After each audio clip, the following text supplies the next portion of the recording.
The ancient Greeks knew fear. They looked to the stars and saw gods and monsters. Greek mythology is full of stories detailing heroes and their struggles. Few stories are as terrifying as the tale of Charybdis. Imagine a creature, not of flesh and blood, but of water and rage. Picture a swirling vortex, a maw of churning sea, ready to devour anything in its path. That is Charybdis, a monster in every sense of the word. Charybdis is not a dragon with scales or a gorgon with snakes for hair. She is a force of nature, a terrifying embodiment of the sea's raw power. Sailors whispered her name with fear. They knew that to encounter Charybdis was to stare death in the face. She is a constant reminder that the ocean, for all its beauty, can be a cruel and unforgiving mistress. But what created such a monster? The Greeks believed that even the most terrifying creatures were once something else. Charybdis was no exception. Her story is a tragic one, a tale of divine wrath and the monstrous consequences of greed. Before the whirlpool there was a Naiad named Charybdis. Naiads were beautiful water nymphs, daughters of the gods, who lived in springs, rivers, and lakes. They were creatures of grace and beauty, their laughter echoing through the forests and mountains. Charybdis, too, was once one of these nymphs. The myths tell us that Charybdis was the daughter of Poseidon, the mighty god of the sea, and Gaia, the Earth Mother. She was known for her beauty and her insatiable appetite. But her hunger was not for food, but for power.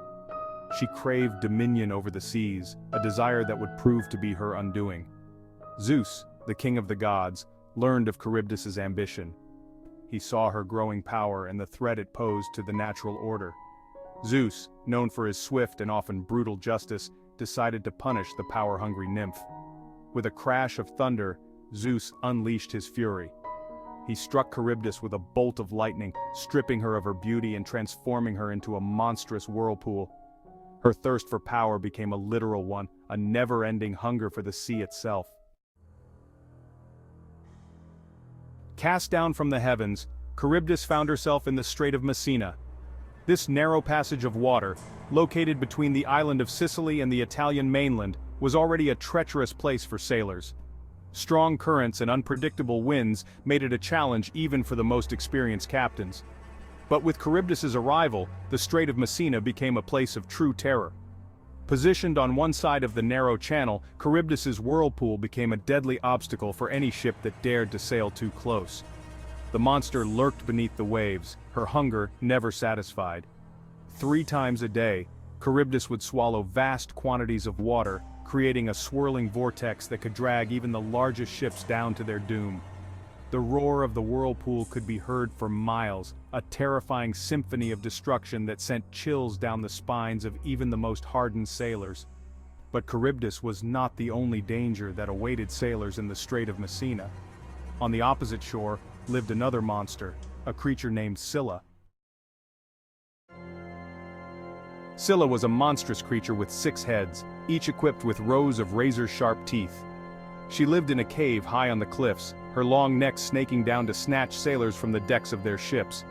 She was a terrifying sight, a grotesque parody of a woman. With Charybdis on one side and Scylla on the other, the Strait of Messina became a deadly trap. Sailors were forced to choose between 2 evils. They could sail closer to Charybdis, risking being sucked down into the depths of her whirlpool, or they could hug the coast of Sicily, putting themselves within reach of Scylla's grasping heads. This dilemma gave rise to the saying between Scylla and Charybdis. It became a metaphor for being caught between 2 equally dangerous situations, a no-win scenario where any choice could lead to disaster. Even today, the phrase is used to describe a situation where one is forced to choose between 2 unpleasant alternatives. By the fury of Zeus, Charybdis was released upon the world. Thank you for joining me on this look into Greek mythology. Let me know what you think about Charybdis, Scylla, or Greek mythology in general down in the comments.